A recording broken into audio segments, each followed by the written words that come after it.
4.5 దశాబ్దాలలో ఒక cinema super star CM seat మీద కూర్చున్న చరిత్ర లేనేలేదు.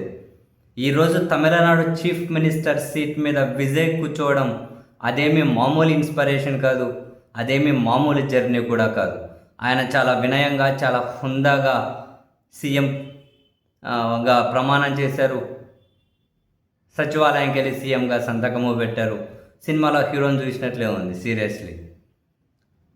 అయితే ఈ క్రమంలో చాలామంది గౌరవ ప్రధాని నరేంద్ర మోదీ గారు తనకి గ్రీటింగ్స్ పంపించారు, విష్ చేశారు.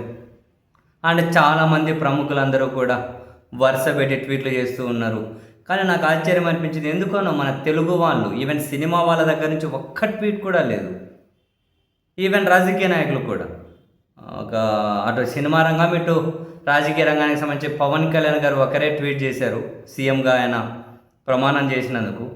ఎందుకో మరి ఇటు మాజీ ముఖ్యమంత్రి జగన్మోహన్ రెడ్డి గారి నుంచి ఒక ట్వీట్ రాలేదు, ముఖ్యమంత్రి గారి దగ్గర నుంచి రాలేదు. ఇంకా సినిమా వాళ్ళు చిరంజీవి కాదు, నాగార్జున కాదు, మహేష్ బాబు కాదు, ఎక్స్ కాదు, వై కాదు, తెలుగు సినిమాకి సంబంధించి ఎవ్వరు, జూనియర్ ఎన్టీఆర్ కూడా ఎన్నికల ఫలితాలు వచ్చిన రోజు జూనియర్ ఎన్టీఆర్ ఈ నెల 4వ తేదీ విజయ్ని కంగ్రాట్స్ చేశారు.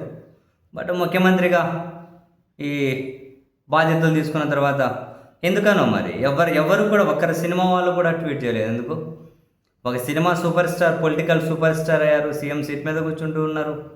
బహుశా నిదానంగా ఏమైనా ట్వీట్లు చేస్తారా?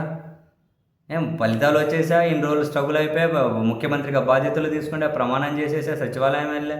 ఇప్పుడు టైం వరకు చూసుకున్నామంటే దగ్గర 12:50, 12:55 వరకు. మరి తర్వాత ఏమైనా ట్వీట్ చేస్తారేమో తెలియదు. కానీ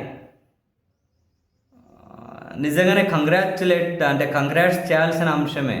ఇటు సినిమా వాళ్ళకైనా, ఆంధ్రప్రదేశ్ రాజకీయాలకు. ఇప్పుడు చంద్రబాబు నాయుడు గారు పశ్చిమ బెంగాల్ ముఖ్యమంత్రిగా ప్రమాణ స్వీకారానికి వెళ్ళారు. అండ్ దీని మీద ట్వీటు చేశారు కంగ్రాట్స్ చెబుతూ. మరి మన పక్క రాష్ట్రం, పైగా చంద్రబాబు గారు అక్కడ విజయ్కి వ్యతిరేకంగా ఎన్నికల ప్రచారం కూడా చేసి వచ్చారు. ఏముంది, ఒక విషయం కదా. ఎందుకో మరి ఎవరు పెద్ద చేయలేదు. కారణం ఏంటి ఏమో.